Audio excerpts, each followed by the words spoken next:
আমার যে গায়ের ওড়না ছিল ওটা খুলে আমার হাত বাঁধে, আমার পাও বাঁধে, বাঁধার পরে আমার মুখটাও বাঁধে, বেঁধে বাইরে থেকে ঘরের দরজাটা বন্ধ করে দিয়ে যায়।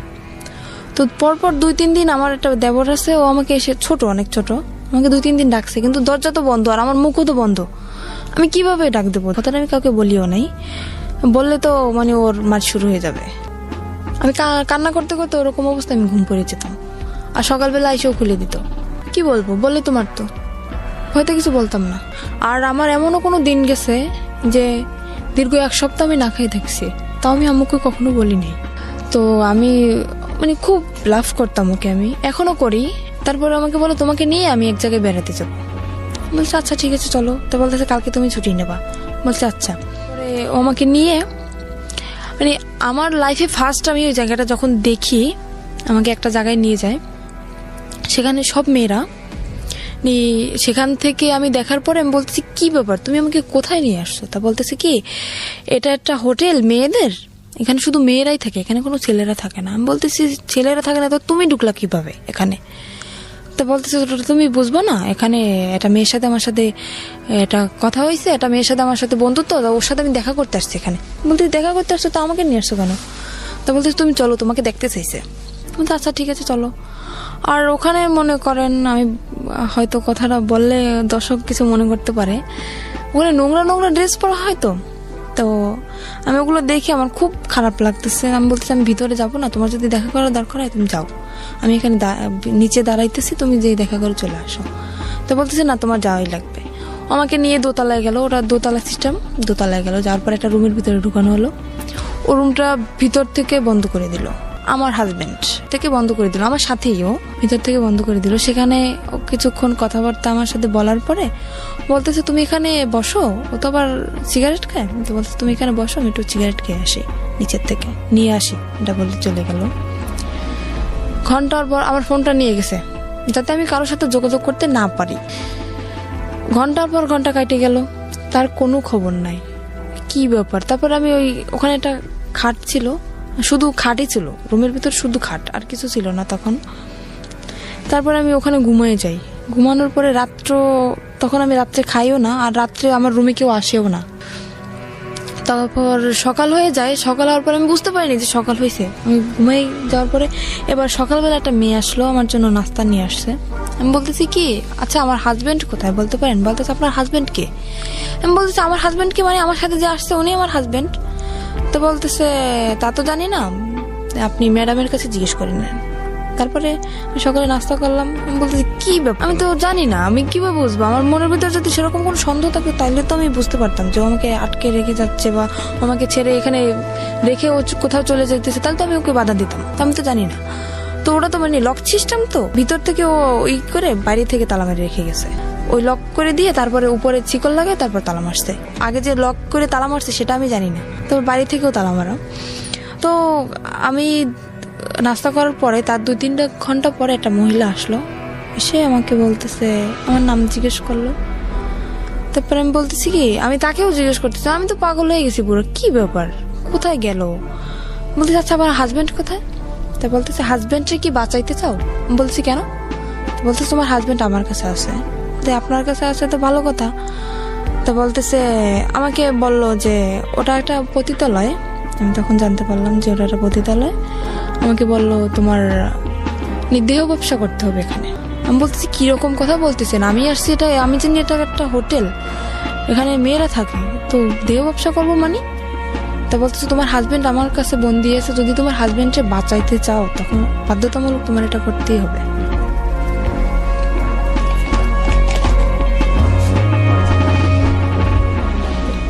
তারপরে উনি একটা ছুরি বের করলেন ওর ব্যাগ থেকে আমার সামনে। ওরা আমার সামনে ধরার পরে বলতেছে যদি তুমি না রাজি হও তাহলে তোমাকেও মেরে ফেলা হবে, তোমার হাজবেন্ডকেও মেরে ফেলা হবে। কিন্তু আমার হাজবেন্ড তো ঠিক ঘুরে বেড়াচ্ছে, আমি তো ওখানে বন্দি, মানে ওকে যেরকম শিখিয়ে দিয়ে গেছে ওই মহিলাকে, আমাকে সেভাবেই বলতেছে। তো আমি ভয় পেয়ে যাই, আর আমি চিন্তা করি আমি মারা যাই, কিন্তু আমার হাজবেন্ডের তো আমি খুব ভালোবাসি, আমি ওর মৃত্যুটা আমি মেনে নিতে পারবো না। তখন আমি বললাম কি আচ্ছা ঠিক আছে, আমি রাজি হই ওখানে ভয়তে। তো ওটা তো আপনার হয় লাইসেন্স প্রাপ্ত, লাইসেন্স না হলে ওটা হয় না। সেখানে আমাকে থানায় নিয়ে যাওয়া হয়। ওখানে। আর আমাকে শিখিয়ে দিছে যে যদি কেউ বলে, জিজ্ঞেস করে তুমি কি ভয়ে ছুটে করতেছো এসব, বা কেউ কি তোমার ভয় দেখাইছে বা কিসের জন্য করতেছো, যদি জিজ্ঞেস করে তো সম্পূর্ণ তুমি একটা কথাই বলবা যে আমাকে কেউ জোর করে না, আমার দারিদ্রিক সমস্যার কারণে আমি এসব করতে রাজি হয়েছি। এটা আমাকে শিখিয়ে দেওয়া হয়। তো আমার মনের ভিতরে তো ভয়, যেহেতু আমি যদি একলা থাকতাম তাইলে হয়তো আমি স্যারের সাথে বলতে পারতাম যে স্যার না, আমাকে ভয় দেখানো হচ্ছে। কিন্তু আমার হাজবেন্ড ওনাদের কাছে জিম্মায় আছে, ওনাদের কাছে বন্দি, সে ভয়তে আমি বলতেছি না। তো স্যার আমাকে জিজ্ঞেস করলো যে তোমার বয়স তো একদম কম, তো এই কম বয়সে কেন তুমি এসব করতে চাইছিস? আমি বলতেছি আমার সমস্যা আছে ফ্যামিলিগত আমার। উনি আমাকে সবকিছু জিজ্ঞেস করলো, তারপর আমাকে একটা পেপারে সাইন করানো হয় যাতে আমি পরে কোনো ঝামেলা না করতে পারি। মানে আমি স্বইচ্ছায় এসব করতেছি, আমাকে একটা পেপারে সাইন করানো হয় আর ওখানে আমার ছবি টবি সবকিছু তুলে রাখা হয়। তো উনি ধরো সেরকম একটা সার্টিফিকেট বলছিল, সার্টিফিকেট আছে? আমি বলতেছি যে হ্যাঁ সার্টিফিকেট তো আছে, সেটা তো বাসায়। তো উনি আমাকে কাছে দেখতে চায় না, বলে না যে তোমার সার্টিফিকেট আমাকে দেখাও, সেটা আমাকে বলে না। আমি মুখে বলছি যে আমার বয়স 20 বছর, ওই পর্যন্তই আনা। পরে সেখান থেকে আমাকে নিয়ে আসা হয়। নিয়ে আসার পরে তার পরের দিন, সেখান থেকে পরের দিন সকালে ঘুম থেকে উঠি, ওঠার পরে ওয়াশরুম তো ভিতরেই, গোসল করি। গোসল করার পর একটা ছেলে আসে আমার রুমে। তখন আমাকে একটা মেয়ে বলে যায় খবরদার ছেলের সাথে যেন কোনো রকম খারাপ আচরণ না হয়। তো ছেলেটা খুবই ভদ্র, আমি সারা জীবনের জন্য দোয়া করব যাতে ওকে আল্লাহ মানে সাফল্য যেটা চাইছিল, ওর জীবনের সমস্ত কাহিনী আমাকে বলছিল। ছেলেটা আসার পরে আমাকে তখন ও রুম ভিতর থেকে বন্ধ করে দেয়। তখন আমি বুঝতে পারছি যে কেন আসছে একটা ছেলে এটা মেয়ের রুমে কেন আসে। আমি বললাম কি, আমি ওর পা জড়াই ধরলাম যে দেখেন ভাই, আপনি আমার ভাই, আমার তো ভাই নেই, আপনি আমার ভাই। এখানে আমি ইচ্ছাকৃতভাবে আসিনি, এরকম আমার হাজবেন্ডকে আটকে রাখা হয়েছে। আর ওর ওখানে যে যা কিছু হয় ও সবকিছু জানে যে ওর ভিতরে আসলে কি হয়। আর আরো তো মেয়েরা আছে, তো সে তাদের কাছ থেকে হয়তো ও শুনছে যে কিরকম কি এখানে সিস্টেম। আমি সমস্ত কিছু বললাম যে এরকম আমার হাজবেন্ডে আটকে রাখছে, আমাকে এরকম ভয় দেখাইছে। ও বলতেছে কি তোমার হাজবেন্ড এখন কোথায় সেটা তুমি জানো? আমি বলতেছি আমি জানি যে হাজবেন্ড ওদের কাছে এখনো বন্দি আছে। তা বলতেছি সেরকম কিছুই না, এখানের সিস্টেম হচ্ছে তোমার মেয়েদের এখানে নিয়ে এসে বিক্রি করে দেওয়া হয়। তখন আমার বিশ্বাসই হইতেছে না, এরকম আমার হাজবেন্ড করতে পারে না, এতটা খারাপও হইতে পারে না। ও তখন বলতেছে কি আচ্ছা, ওর কাছে ফোন ছিল, বলতেছে তোমার হাজবেন্ড যেহেতু বন্ধু তাহলে তো ওর ফোনটা অফ থাকার কথা, তাই না? আমি বলতেছি হ্যাঁ। তো বলতেছে তুমি আমার ফোনটা দিয়ে 1 মিনিট ওকে কল করো। তো আমি বললাম আমি কথা বললে তো আমি বুঝতে পারবো না, তো আপনি কথা বলেন। তো ফোনটা দেওয়ার পরে ওই মেয়েটা ধরছে ওর ফোনটা, যাকে সে বিয়ে করছে সেই মেয়েটা ধরছে। ধরার পরে বলতেছে কি আপনি কে? বলতেছে আপনি কে মানে? আমি তো যার ফোন আমি তার ওয়াইফ। তখন আমি বুঝতে পারলাম যে ছেলেটা যা বলছে সম্পূর্ণ সত্যি। তখন আমি বুঝতে পারলাম। তো আমি বললাম কি যে ভাই দেখেন, আমি যদি আপনার বোন হতাম আপনি কি এটা মেনে নিতে পারতেন? তো বলতেছে না, কখনোই না। বলতেছে আপনার দুটো পায়ে ধরে আপনি আমাকে কিছু করেন না। তখন ছেলেটা আমার করুণা দেখেও ছেলেটা নিজেই কেঁদে ফেলছে। ছেলেটা বলল কি আচ্ছা ঠিক আছে, আমি তোমাকে কিছু করতেছি না, কিন্তু এরপর নেক্সট টাইম যে আসবে সে তো তোমাকে ছেড়ে দেবে না, কারণ এখানে টাকার বিনিময়ে সব কাজ করা হয়, টাকা দিয়ে তো কেউ তোমাকে ছেড়ে দেবে না। তো তুমি যদি চেষ্টা করো, আমার মনে হয় তুমি চেষ্টা করলে এখান থেকে বের হতে পারবা। ছেলেটা আমাকে বলে, বলতেছে যে এই করছে, আমি নেক্সট টাইম যদি আমি কখনো আসি তোমার জন্য আমি সাহায্য করার করবো। ও বলতেছে যে আমি একটা মামলা করব, যে তোমার ফ্রেন্ড হিসাবে, আমি তোমার ক্লাস ফ্রেন্ড, সেই হিসাবে আমি তোমার জন্য একটা মামলা শিট নিয়ে আসবে, ওখানে আমার সইটা শুধু থাকবে আর সম্পূর্ণ কিছু ওই লিখে নিয়ে আসবে যেটা লেখার। আমি বলতেছি সেটা তো হবে না, কারণ ওখানে আমার সই নেওয়া হয়েছে যাতে আমি কোনো কিছু না করতে পারি পুলিশ ফাঁড়িতে। তো বলতেছে তাহলে কি করবা, দেখো কি করতে পারো।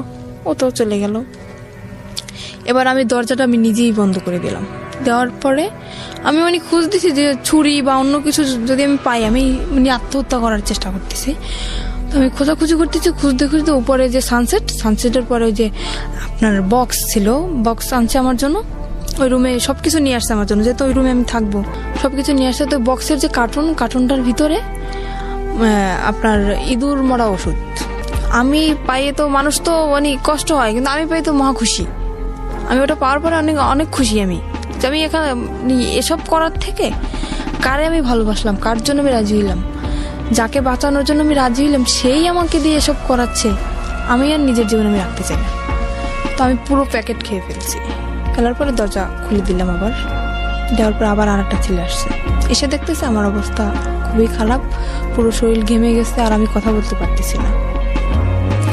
তো আমার যে ওখানের যে ওই যে মহিলাটা ওনাকে ডাক দিল, ডাক দেওয়ার পর উনি তো ভয় পেয়ে গেছে।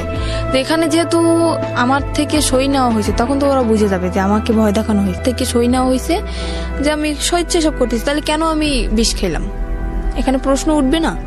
তখন উনি আমাকে তাড়াতাড়ি হসপিটালে নিয়ে গেল, হসপিটালে নেওয়ার পর আমাকে ওয়াশ করানো হলো, তারপরে ওখানে হসপিটালে আমাকে ভর্তি করলো। করার পরে মোটামুটি থানায়ও খবরটা চলে গেছে, থানার স্যার আমার কাছে আসলো, এসে তখন আমি পুরো অজ্ঞান, তখন আমার জ্ঞান আসে নাই। তো স্যার তখন আমাকে কিছু জিজ্ঞেস করতে পারে না, চলে গেছে। যাওয়ার পরে 1 সপ্তাহ পরে ওই যে আমার হাজবেন্ড ও আসে, ওর কাছেও খবর চলে গেছে। ও আসে, আমার তো অক্সিজেন লাগানো, তারপরে মুখে তো খাইতে পারি না, এনজি টিউবে খাই। তো আমার হাতটা ধরলো, সেরকম একটা কথাও বলতে পারি না।